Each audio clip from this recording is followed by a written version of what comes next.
பாவத்தை இயேசு வெறுக்கிறார். பாவிகளை நேசிக்கிறார். பாவத்தை இயேசு வெறுக்கிறார். பாவிகளை இயேசு நேசிக்கிறார்.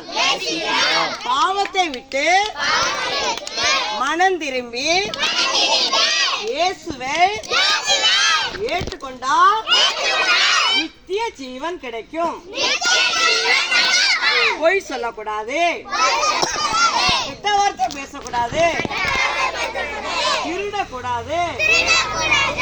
இயேசு பரிசுத்தர், நம்மளும் பரிசுத்தமா இருக்கணும். இயேசு உண்மை உள்ளவர், நம்மளும் உண்மை உள்ளவராய் இருக்கணும்.